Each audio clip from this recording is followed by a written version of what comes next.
Next है राम नरेश त्रिपाठी, और इन्होंने भी जबरदस्त काव्य लिखा है। खड़ी बोली हिंदी में प्रकृति चित्रण में द्विवेदी और भारतेंदु काल, अगर दोनों समय को देखा जाए, अरे वाह, दोनों समय को देखा जाए तो एक तो श्रीधर पाठक और दूसरे राम नरेश त्रिपाठी, ये दोनों बहुत ज्यादा महत्वपूर्ण हैं।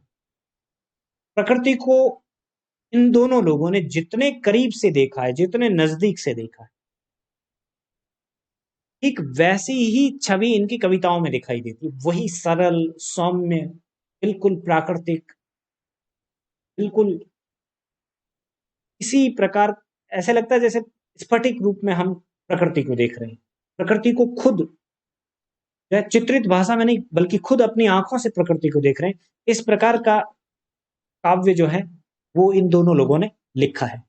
रीजन ये रहा है, ये दोनों घुमक्कड़ प्रवृत्ति के लोग थे।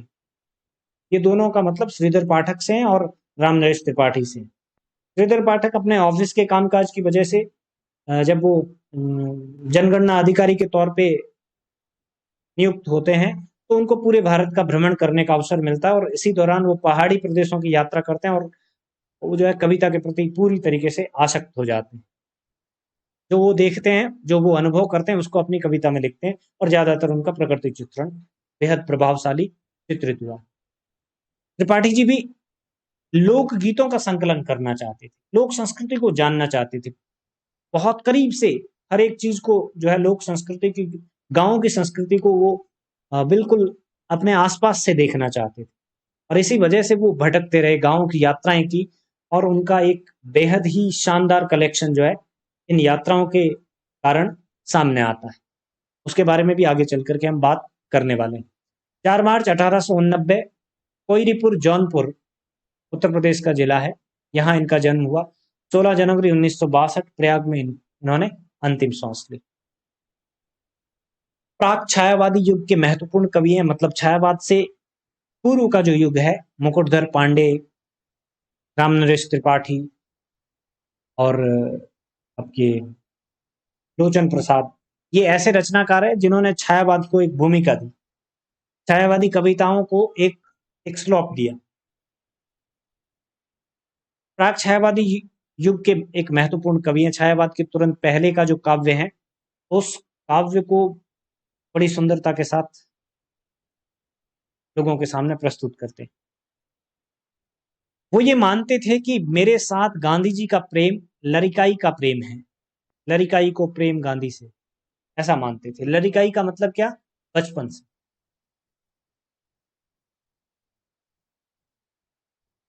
वो अल्हड़ता है, जो बचपन की अल्हड़ता होती है, वो अल्हड़ता मेरे और गांधी जी के व्यक्तित्व में दिखाई देती है। और हम दोनों के बीच जो प्रेम है वो बचपन वाला प्रेम है।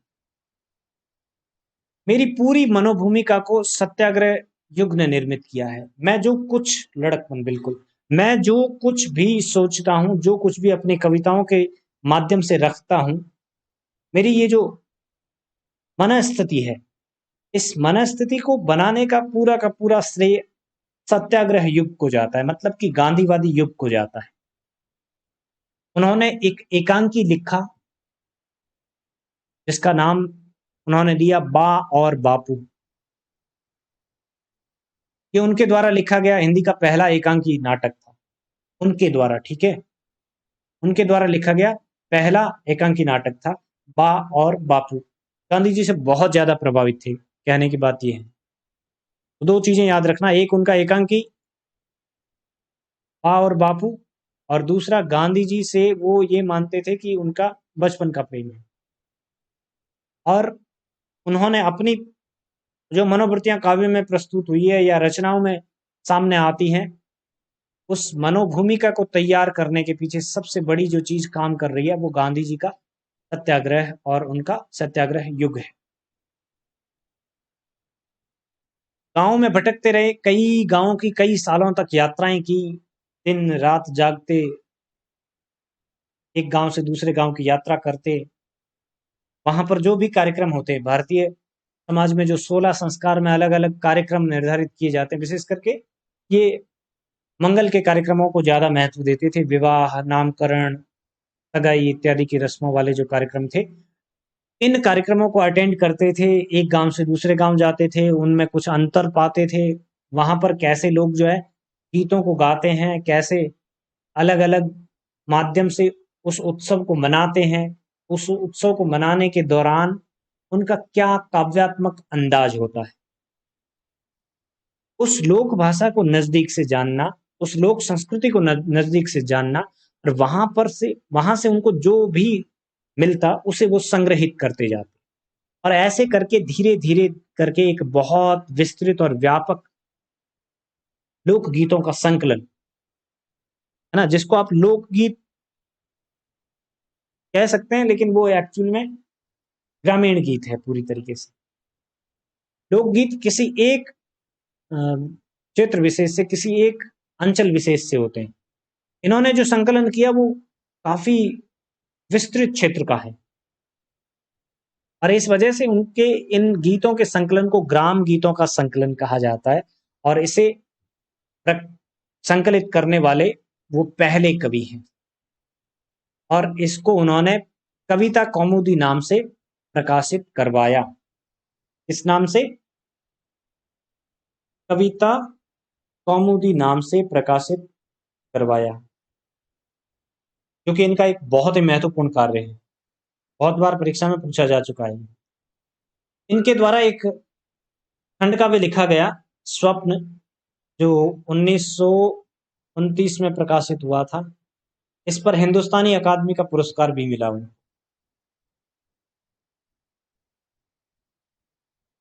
त्रिपाठी जी ने एक बहुत ही बेमिसाल रचना लिखी, एक बेमिसाल कविता लिखी, हे प्रभु आनंद दाता ज्ञान हमको दीजिए, शीघ्र सारे दुर्गुणों से दूर हमको कीजिए, जो आज भी कई स्कूलों में प्रार्थना के तौर पे गाई जाती है। इसकी रचना भी रामनरेश त्रिपाठी ने की थी। भाषा की सादगी देखिए, इस रचना को हम प्रसाद गुण में पढ़ते हैं। प्रसाद गुण में उस रचना को पढ़ा जाता है, करेक्ट, उस रचना को पढ़ा जाता है जो रचना सुनते ही समझ में आए। इस प्रकार के काव्यात्मक तेवर थे रामनरेश त्रिपाठी के, इस प्रकार की अप्रोच थी। जैसे गांधी जी के व्यक्तित्व का इन पर प्रभाव था, ठीक वैसे ही रामनरेश त्रिपाठी पर तुलसीदास का भी प्रभाव था। तुलसीदास जी के व्यक्तित्व और उनके द्वारा लिखी रामचरितमानस का गहरा प्रभाव इनके व्यक्तित्व पर देखा जा सकता है, और वो चाहते थे कि मानस की जो कल्पना है, मानस का जो समाज है, जो उत्तरकांड में तुलसीदास जिस समाज का वर्णन करते हैं और जिन बुराइयों से बचने की बात करते हैं, उस हर एक बात का व्याख्यान प्रत्येक भारतीय परिवार में पहुंचे, ऐसा वो चाहते थे, ऐसा उनका सोचना था। इसलिए वो जहां कहीं भी किसी गांव में यात्रा करते, वहां पर वो उत्तरकांड की पंक्तियां जरूर पढ़ते, और लोगों को ये सिखाने की कोशिश करते, ये समझाने की कोशिश करते कि भगवान राम का जो व्यवहार था वो इस दुनिया में सबसे ज्यादा मर्यादित, सबसे ज्यादा संयमित व्यवहार था। अगर हम मानस के चरित्रों को ध्यान में रखकर जीवन यापन करें, तो किसी भी प्रकार की समस्या हो, उस समस्या को हम बड़ी आसानी से पार कर सकते, चाहे वो कोई व्यक्तिगत समस्या हो, चाहे वो कोई सामाजिक समस्या हो, चाहे वो किसी प्रकार की समस्या हो। इनका मानना था कि हर समस्या का समाधान मानस में लिखा हुआ है, दिया हुआ है। तो जरूर कहीं किसी गांव की यात्रा पर होते, मानस का जरूर जिक्र करते हैं, लोगों को समझाते हैं, लोगों को कहते हैं कि ये रचना ऐसी है, हर प्रश्न का उत्तर आपको इस रचना में मिल जाएगा। और इसी वजह से बेडब बनारसी ने उनके बारे में लिखा है, तुम तोप और मैं लाठी, तुम रामचरितमानस निर्मल, मैं राम नरेश त्रिपाठी। मतलब रामचरितमानस और त्रिपाठी जी का जो संयोग है वो कुछ इस तरीके का, तोप और लाठी वाला। कविता कौमुदी का क्या लिखा है? हम्म, गांधी जी को भेंट की थी। ओके, करेक्ट, इस चीज को ऐड कर लीजिएगा। देखिए गांधी जी का बहुत ज्यादा प्रभाव था, और ऐसा नहीं कि रामदास त्रिपाठी पर ही था, उस समय में जो लोग लिख रहे थे, जैसे महादेवी वर्मा को लीजिए, सुभद्रा कुमारी चौहान को लीजिए। महादेवी वर्मा का तो एक जगह वो अपने किसी जगह पर उल्लेख करते हुए कहती हैं, जब हॉस्टल के दिनों की बात करती तो कहती, एक बार कविता पढ़ने के लिए मैं गई थी, तो मुझे एक चांदी का कटोरा मिला था इनाम में, और मैंने सोचा कि मैं ये कटोरा जो है उसमें खीर बना के खाऊंगी, लेकिन वो कहती मुझे उतनी अच्छी खीर बनानी नहीं आती थी, तो मैं इंतजार कर रही थी कि सुभद्रा, जो उनकी सीनियर थी हॉस्टल में, सुभद्रा कुमारी चौहान, जो उनसे सीनियर कभी भी रही है और पढ़ाई में भी वो सीनियर थी उस हॉस्टल में, तो सुभद्रा किसी दिन जब बनाएगी तो मैं जरूर इस कटोरे में खीर लेके खाऊंगी, ऐसा उन्होंने सोचा था। लेकिन इस दौरान उनके वहां पर गांधी जी आते हैं, तो वो गांधी जी को दिखाती है कि देखो बापू, मुझे कविता करने पे ये कटोरा मिला। तो गांधी जी ने उनको कहा कि बहुत अच्छा मिला कटोरा, लेकिन अब ये कटोरा मुझे दे दो, और इस कटोरे से जो भी पैसा, जो भी धन मुझे प्राप्त होगा, उसको मैं आंदोलन के लिए लगाऊंगा, देश सेवा में लगाऊंगा। तो मन महसूस कर उनको वो कटोरा उनको देना पड़ा, ऐसा वो उल्लेख करती हैं एक जगह पर। बहुत सारे लोगों पर गांधी जी का प्रभाव असंख्य लोगों पर है, और विशेष करके साहित्य समाज पर तो स्पष्ट रूप से प्रभाव देखा जा सकता है। चलिए, तो याद रखिएगा, हे प्रभु आनंद दाता ज्ञान हमको दीजिए। वैसे उस समय प्रसाद गुण जब बताया था इसमें, तब भी बताया था कि रामदास त्रिपाठी की पंक्तियां हैं और अमर पंक्तियां हैं ये। तुलसीदास जी और गांधी जी का प्रभाव स्पष्ट रूप से इनके व्यक्तित्व पर देखा जा सकता है। ज्यादातर इन्होंने जो है राष्ट्र प्रेम और प्रकृति प्रेम की रचनाएं लिखी है। स्वप्न पर इनको हिंदुस्तानी अकादमी का पुरस्कार मिला है। इनका जो गांव गीतों का संकलन है, ग्रामीण गीतों का संकलन जो है, ग्राम गीतों का पहला बड़ा संकलन, ऐसा संकलन किसी भी भारतीय भाषा में नहीं मौजूद है, खड़ी बोली हिंदी में ही मौजूद है वो। उसको उन्होंने कविता कौमुदी के नाम से प्रकाशित किया। ये इंपॉर्टेंट चीज है। आगे देखिए इनकी रचनाएं। 1920 में 21 दिनों में हिंदी के प्रथम और सर्वोत्कृष्ट राष्ट्रीय खंड काव्य, ध्यान रखना पथिक काव्य संग्रह जो है वो राष्ट्रीयता को केंद्र में रख करके लिखा गया है, और मात्र 21 दिनों में लिखा है उसको। 1920 में 21वें दिन उन्होंने इस रचना को पूरा किया। कविता कौमुदी के 7 विशाल संग्रह, 7 बड़े बड़े संग्रह है, और ऐसे संग्रह किसी भी भारतीय भाषा में मौजूद नहीं होंगे। ग्रामीण गीतों के इस प्रकार के संकलन किसी भाषा में शायद ही देखने को मिलेंगे, जो उन्होंने अथक परिश्रम के बाद, लंबी लंबी यात्राएं करने के बाद तैयार किए, वो 7 हिस्सों में प्रकाशित हुए। 4 काव्य कृतियां इनकी मुख्य रूप से उल्लेखनीय हैं, जिसमें एक है मिलन।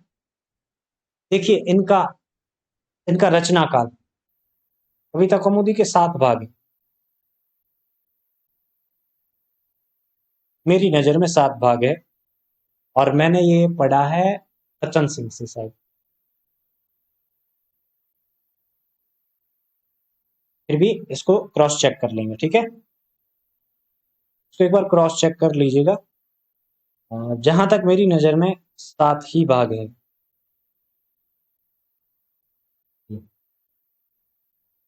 मिलन ये 17-18 में प्रकाशित हुई, 1917-18, यहाँ सिर्फ 18 लिखा है, 1917-18 है। 13 दिनों में ही इसकी रचना की गई थी। पथिक 1920 में 21 दिनों में ये रचना तैयार हुई।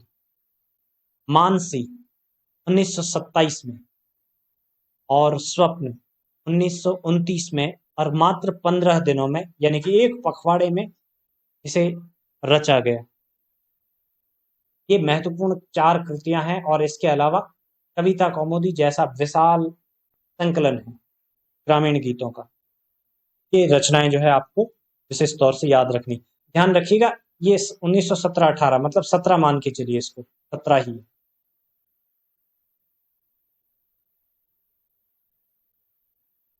और इनका सीक्वेंस याद रखना, मिलन, पथिक, मानसी, स्वप्न।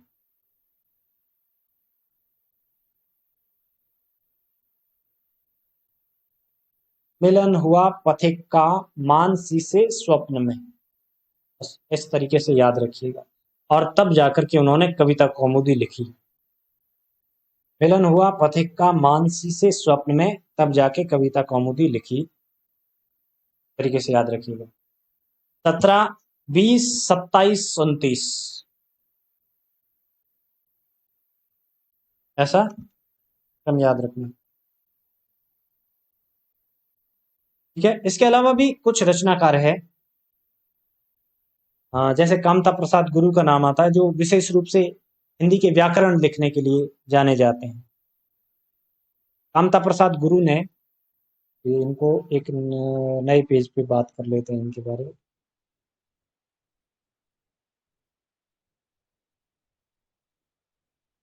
कामता प्रसाद गुरु की इनको उपाधि दी गई थी। ठीक है। और इनको हिंदी भाषा का पाणिनि कहा जाता है, आधुनिक हिंदी भाषा का पाणिनि, क्योंकि इन्होंने बड़े व्यवस्थित तरीके से हिंदी का व्याकरण लिखा, हिंदी व्याकरण नाम से। ठीक है।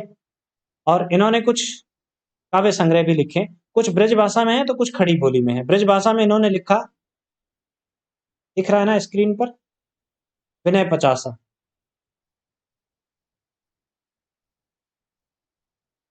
और भौमासुर का वध।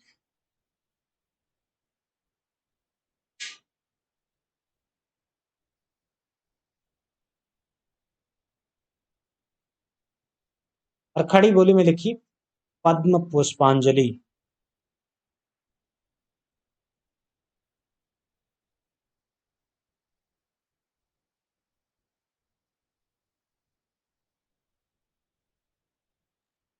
पद्म पुष्पांजलि।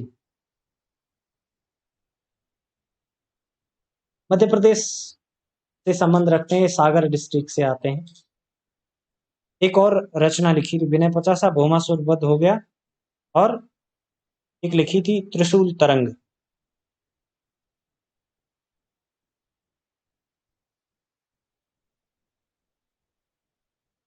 करुणा कादम्बिनी भी है।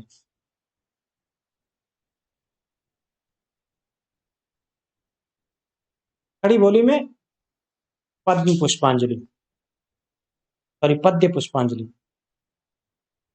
इनकी जो प्रसिद्धि का मूल आधार है वो है हिंदी व्याकरण लिखना।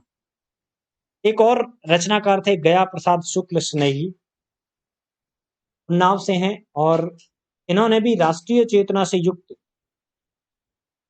रचनाएं लिखी है। सॉरी, ये त्रिशूल तरंग जो है ना, और करुणा कादम्बिनी, त्रिशूल तरंग और करुणा कादम्बिनी गया प्रसाद की रचनाएं हैं।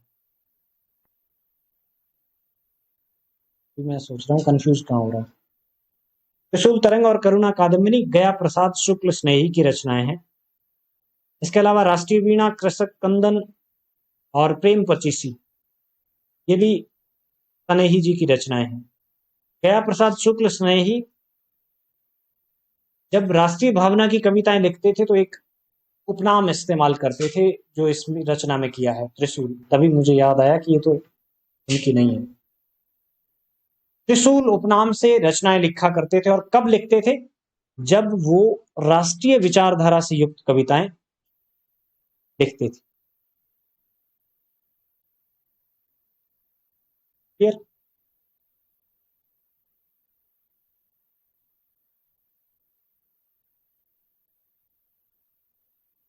एक चीज कंफर्म करनी है, वो ये कि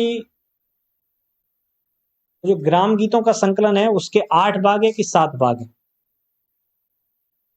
ठीक है, ये चीज कंफर्म करेंगे। उसकी भाषा को विशेष तौर से ध्यान रखना, उसकी कोई एक भाषा नहीं है। वो जो ग्राम गीत उसमें संकलित किए गए हैं, उसमें उर्दू भी है, बांग्ला भी है, संस्कृत की शब्दावली भी है, खड़ी बोली की शब्दावली भी है, सब प्रकार के शब्दावली स्थान बनाती है। सर हम्म। सर कविता कौमुदी के संबंध में मतलब कहा जाता है कि जो गांव-गांव घूमकर वो जो जैसे जो सोहर और विवाह गीत होते हैं ना शादी में, तो वो सुन-सुन कर वो उन्होंने लिखे हैं उस समय में, मतलब गांव-गांव घूमकर। यही यही तो मैंने कहा तो। हाँ जी। यही बात तो मैंने बताई। उन्होंने 16 संस्कारों को ध्यान में रख करके इन उत्सवों को लोग मनाते कैसे, उत्सवों में काव्यात्मक अंदाज कैसा है लोगों का, ये ढूंढने की कोशिश की और ज्यादातर उन उत्सवों को तवज्जो दी जो मंगल के उत्सव थे। और मंगल के उत्सव का मतलब क्या? शादी विवाह सगाई इत्यादि है, किसी का नामकरण है, उपनयन संस्कार है, इस प्रकार के जो संस्कार होते हैं उनको महत्व दिया। क्लियर? त्रिशूल उपनाम से कौन लिखते थे? गया प्रसाद शुक्ल स्नेही। त्रिशूल तरंग करुणा कादम्बिनी ये स्नेही जी की रचनाएं ही है। और त्रिशूल उपनाम का प्रयोग कब करते हैं वो? जब वो राष्ट्रीयता से युक्त कोई कविताएं लिखते हैं, राष्ट्रीय भावना वाली जो कविताएं हैं उसके लिए वो त्रिशूल उपनाम का प्रयोग करते हैं। श्रृंगारिक कविताएं वो स्नेही के उपनाम से लिखते हैं। गया प्रसाद शुक्ल स्नेही देखेंगे, कई जगह पर त्रिशूल देखेंगे। क्लियर? चलिए एंड करें। एक और रह गई एक पंक्ति, वो ये कि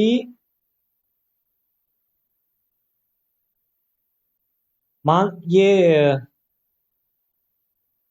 मिलन, पथिक और स्वप्न, ये जो जिनके आगे दिन लिखे हुए ना, ये तीनों ही खंड काव्य हैं।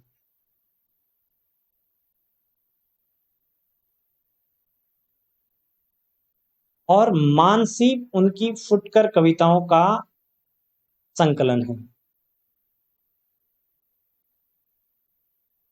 चीज को भी नोट कर लीजिए। मानसी इनकी फुटकर कविताओं का संकलन है। मिलन, पथिक, स्वप्न ये तीनों खंड काव्य हैं। और पथिक की मूल भावना जो है वो राष्ट्रीयता है। राष्ट्र प्रेम को केंद्र में रख करके इन्होंने ये रचना लिखी है। मुक्तकों के रूप में मारवाड़ी मनोरंजन, जैसे आप में से अगर कोई मारवाड़ी है तो शाम में जब हथाई होती है, औरतें, बच्चे, बूढ़े इत्यादि बैठ के आपस में बातचीत करते हैं, क्योंकि संयुक्त परिवारों की परंपरा रही है। तो उस समय वो लोग जो है ना, जैसे खुसरो की पहेलियां हैं, वैसे ही मारवाड़ में आडियां बोली जाती है। एक तरीके की पजल होती है, पहेलियां ही होती है। उन पहेलियों को बूझना होता है, कोई ना कोई अर्थ निकलता है एक शब्द में। ऐसी मनोरंजन की बहुत सारी युक्तियां जो मारवाड़ी परिवारों में प्रयोग में ली जाती थी, उनका संकलन भी इन्होंने किया मारवाड़ी मनोरंजन के नाम से।